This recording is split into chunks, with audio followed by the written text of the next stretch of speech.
بيبدأ الفيلم مع ضابط شرطة اسمه فرانك، وكان بيكلم بنته سام عشان يقول لها كل سنة وانت طيبة، وانه جاب لها هدية عيد ميلادها. بعدها بيقفل معاها عشان يروح شغله، وبيروح يقابل شريكه دوج، وبيتحركوا سوا عشان يقبضوا على مجرم خطير اسمه جيمي.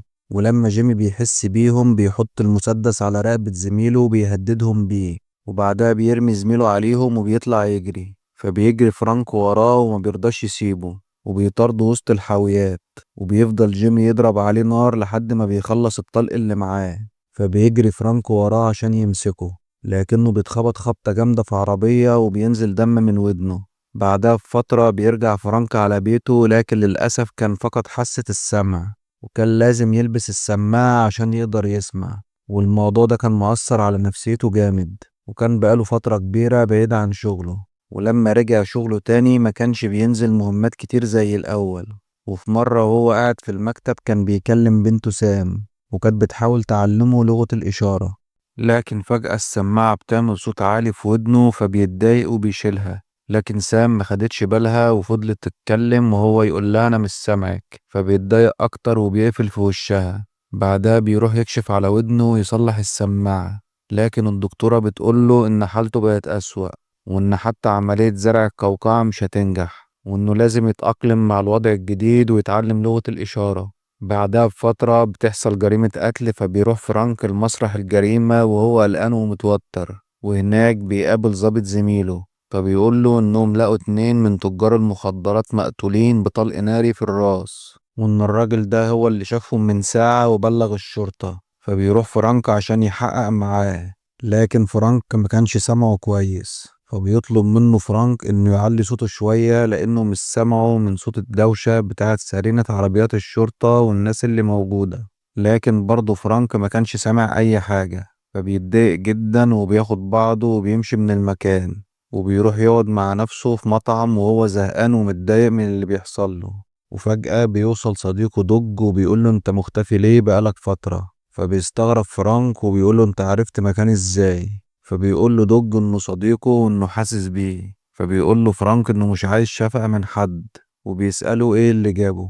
فبيقول له دوج ان في واحدة صماء شافت جريمة القتل بتاع تجار المخدرات، وان المترجم مسافر ومش موجود، وانه محتاجه معاه عشان يترجم اللي بتقوله. فبيتضايق فرانك اكتر وبيقول له انه ما بيفهمش قوي في لغة الاشارة. فبيقول له دوج حاول واعمل اللي عليك، يمكن المهمة دي ترجع لك ثقتك في نفسك تاني. وفعلا بيقتنع بكلامه وبيروح على المبنى اللي عايشة فيه. فبيسأله فرانك هي ليه بلغت بعد ما الجريمة حصلت بيومين. فبيقول له دوج هو ده اللي عايزك تعرفه منها. في نفس الوقت كانت آفة بتلم حاجتها من الشقة عشان تمشي، لكن بتلاقي اللمبة بتنور فبتعرف إن في حد على الباب، وبتاخد شاكوش وبتروح تفتح الباب وهي خايفة. لكن لما بتشوف الشرطة بتطمن، وبيقعدوا يحققوا معاها، لكنها بتحس ان فرانك مش فاهم قوي في لغة الإشارة. فبيتأسف لها وبيقول لها ان الوضع لسه جديد عليه.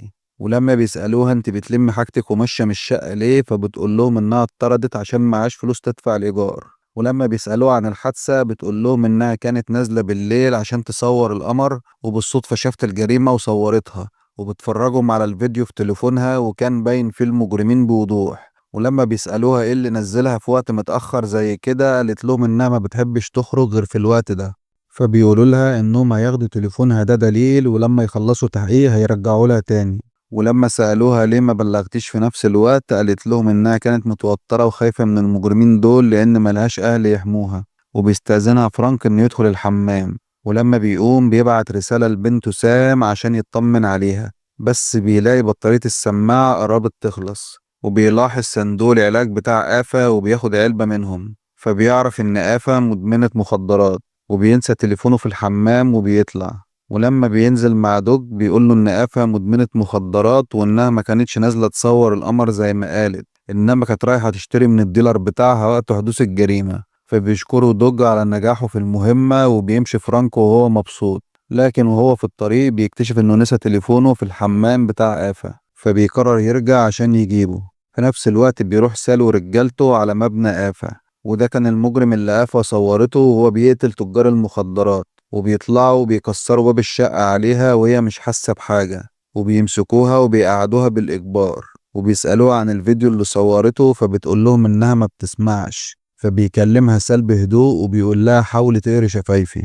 وبيعرف منها إن التليفون مع الشرطة وإن الفيديو مفيش منه نسخ تانية. في نفس الوقت فرانك كان وصل لبيت آفا، لكنه بيشوف واحد واقف قدام باب شقتها، فبيشك فيه وبيدخل من شقة تانية وبيطلع على المبنى من بره. وبيشوف سال ورجالته وهما بيحاولوا يموتوا آفا بجرعة زيادة من المخدرات، فبيكسر الإزاز وبيدخل عليهم بسرعة، وبياخد سلاح من أسلحتهم وبيضرب عليهم نار وبيقدر يصيب واحد فيهم.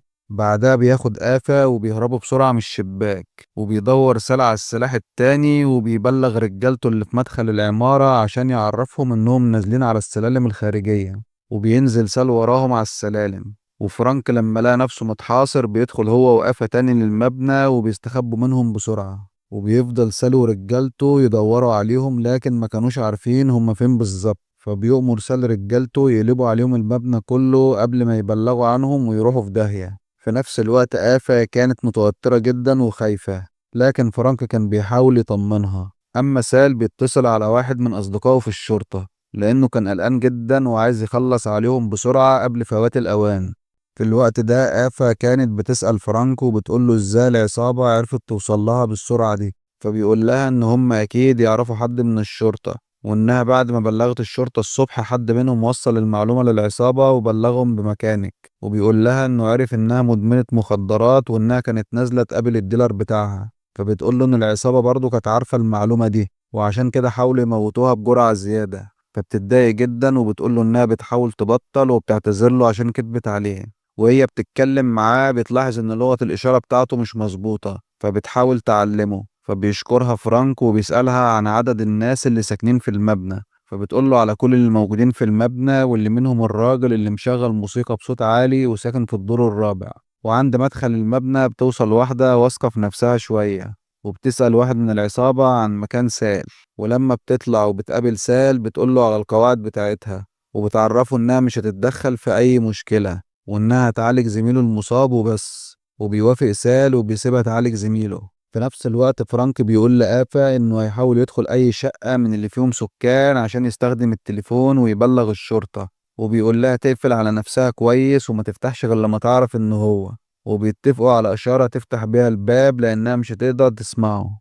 بعدها بتدخل وبتقفل على نفسها. ولما بتبص من الشباك بتشوف عربية للشرطة وصلت قدام المبنى، لكنها بتنصدم لما بتشوف الشرطة بتسلم على واحد من العصابة، فبتعرف إنهم معاهم.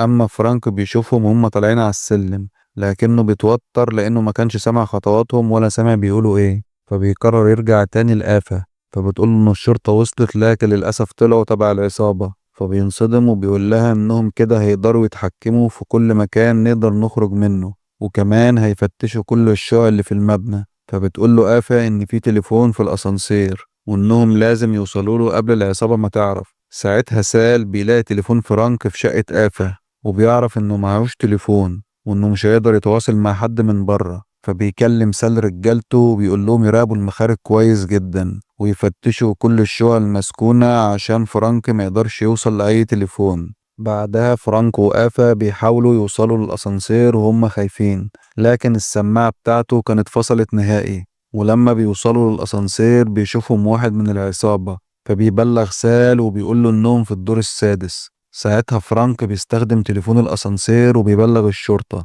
لكن للأسف ما كانش سامع حاجة ولا حد من الشرطة رد عليه. ولما بيطلعوا من الأسانسير بيشوفهم واحد من العصابة، فبيضطروا يرجعوا تاني على الأسانسير. ولما بيشوف فرانك الكاميرا اللي في الأسانسير بيكسرها، وبتتك آفة على زراير الأسانسير كلها عشان تتوههم. وبيقرروا إنهم يرجعوا على شقتها عشان ياخدوا تليفون فرانك من هناك.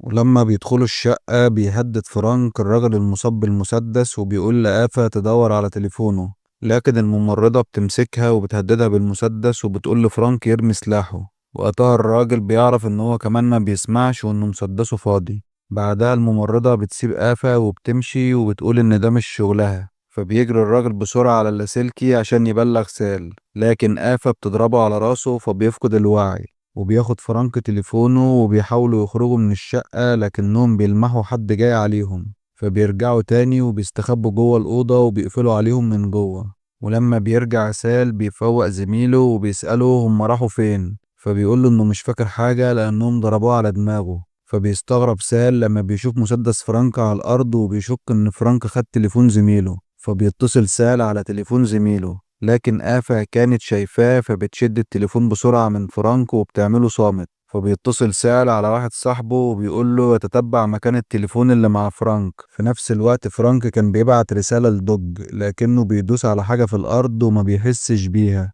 وبيسمعه سال وبيقول لزميله يقوم يدور معاه عليهم بسرعة في الشقة، لكن فرانك وآفا بيهربوا بسرعة قبل ما يشوفوهم. وبيدخلوا شقة تانية بتاعت واحدة جارتها كانت مسافرة وبيستخبوا فيها. وبيلاقي فرانك رقم غريب بيرن على التليفون اللي معاه فبيرد وهو متوتر، لكنه بيطلع دوج. فبيحكي له فرانك على اللي حصل، لكنه ما كانش سامع من دوج أي حاجة. فبيعرف دوج إن معهوش حتى سلاح يدافع بيه عن نفسه، فبيقفل معاه بسرعة وبيقوله إنه هيجيله. بعدها سال بيجيله رسالة على تليفونه وبيعرف إنهم مستخبيين في الدور العاشر. فبيقول لرجالته يقابلوه هناك بسرعة. وفرانك وآفا بيتفاجئوا هم قاعدين إن الباب بيتفتح عليهم، فبيهربوا بسرعة من الشباك وبيدخلوا المبنى التاني وبينزلوا من على السلالم. فبتسأله آفا هم إزاي يعرفوا مكانهم، وبيشكوا في التليفون اللي معاهم وبيرموه على الأرض وبيروحوا يستخبوا في مكان تاني.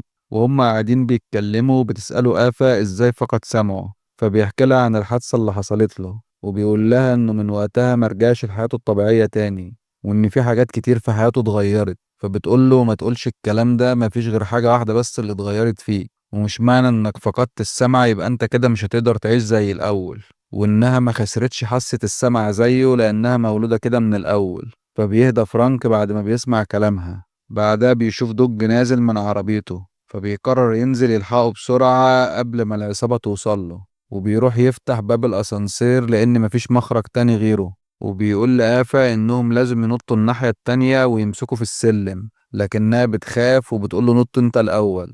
فبيتفاجئ بعدها على طول بظابط بيثبته بمسدس، فبيشاور لآفا عشان تنط بسرعة. وبيستغل الفرصة وبيضرب الظابط وبيوقعه في الأسانسير، وبعدها بينط وبيمسك في السلم. بس الظابط كان بيحاول يقوم تاني، فبينط عليه فرانك قبل ما يضرب نار عليهم وبيفضل يضربه لحد ما بيفقدوا الوعي. في الوقت ده سال كان بيفتش الأسانسير، فبيسمع صوت الظابط وهو بيتألم وبيعرف اللي حصل معاه. بعدها آفا وفرانك بيطلعوا من الناحية التانية، لكنهم بيشوفوا دوج وواحد من العصابة مثبته. فبيروح فرانك بسرعة عشان ينقذه، لكنه بيتفاجئ إن الراجل بيرمي سلاحه بعيد. وبيتصدم لما يعرف إن دوج شغال معاهم. فبيعتذر له دوج وبيقوله إن الحياة فرص وكان لازم يمسك في الفرصة دي عشان ظروفه. وبينزلوا بقى العصابة وبيمسكوهم، وبيشوفهم وهم بيدوا آفا الحقنة. وبعدها بياخدوهم على شقة آفا، وهناك دوج بيعرض على فرانك إنه ياخد 25,000 دولار مقابل سكوته، وإنه لما عمل الحادثة محدش اهتم بيه ولا حتى خد تعويض من الشرطة. فبيحاول يقنعه إنه ياخد الفلوس ويعتبرهم تعويض عن إصابته، لكن فرانك كان ساكت ومصدوم من اللي بيحصل. فبيتعصب سال عليه وبيقول له إنه صبر عليه بس عشان خاطر دوج، وإنه قدامه 5 دقايق يقرر فيهم قبل ما يضربه بالنار في دماغه. فبيقول له فرانك إنه موافق بس عايز 50,000. فبيتعصب سال عليه، لكن دوج بيتدخل وبيقول له إنه هيتصرف وإنه موافق على كل طلبات فرانك. وبياخدوه معاهم وبينزلوا في الأسانسير، وقبل ما باب الأسانسير يقفل بيخطف فرانك المسدس منهم وبيقفل عليهم الباب وبيرجع لشقة آفا بسرعة. وبيديها حقنة تانية عشان تخليها تفوق. وفعلا بتفوق، لكنها بتقوله إنها لازم تروح المستشفى لأن الحقنة دي مفعولة 10 دقايق وهيروح. فبيجري على الحمام وبياخد الأسيتون وبيدي المسدس لآفا، وبيقول لها خليكي منشلة على الشباك. وبيفضل يلم في الكراتين ويرمي عليهم الأسيتون. بعدها آفا بتشوف سلم الشباك وبتضرب عليه نار لحد ما الطلق بيخلص. وبعدها فرانك بيولع في الكراتين كلها، وبياخد آفا وبيدخلوا الحمام، وبيلاقي جزء مكسور في الحيطة فبيكسره وبيكمل عليه. وبعدها الحريقة بتكبر والناس في الشارع بتتلم تحت المبنى، ورجالة العصابة بيخافوا وبيمشوا قبل الشرطة ما تيجي. بس سال كان مصمم انه يدخل الشقة ويخلص عليهم. ولما بيشوف الفتحة اللي في الحمام بيدخل منها، لكنهم كانوا عاملين له كمين وبيغرقوه بالأسيتون وبيهربوا من الشقة. ساعتها دوج بيشوف رجالة سال وهم بيهربوا من المبنى، فبياخد منهم مسدس عشان يروح يخلص على فرانك. لكن فرانك وآفا بيجروا على الشقة اللي فيها صوت موسيقى عالي، وبيشوفهم دوج وسال وبيروحوا وراهم. لكن سال ما كانش شايف كويس لأن الأسيتون دخل في عينيه. وأول ما آفا بتشوف دوج داخل أوضة السماعات بتعلي صوت الموسيقى على الآخر، فبيفضل دوج يصرخ وبيطلع بره عشان يهرب من المكان. لكن سال كان فاكره فرانك عشان مش شايف كويس وبيضربه طلقتين بالمسدس، وبيطلع بسرعة عشان يوطي الصوت. لكن دوج كان بيطلع في الروح وبيمسك في فرانك وبيطلب منه انه يسامحه ويخلي باله من عياله. وقتها آفا بتتعب وبيغمى عليها وبتقع على الأرض بسبب الحقنة اللي كانت واخداها، وبيدخل سال عليها وبيفتكرها ميتة. لكن فرانك بيجي من وراه وبيضربه، وبيشيل آفا بسرعة وبيطلع يجري بيها على عربية الإسعاف عشان يحاولوا ينقذوها. بعدها بفترة بنشوف فرانكو قاعد بيتفرج على بنته سام وهي في الحفلة، وبتيجي آفا وبتقعد جنبه تستغرب إنه قاعد من غير سماعة، فبيقول لها إنه بيحاول يجرب الإحساس اللي بتحس بيه. بس يا صديقي، وبيخلص الفيلم على كده. ولو عجبك الفيلم ما تنساش تعمل لايك وشير واشتراك لقناة كبسولة أفلام عشان يوصلك كل ما هو جديد وحصري في عالم الأفلام. وما تنساش تقول لنا رأيك في الكومنتات. أشوفكم الملخص الجاي. سلام.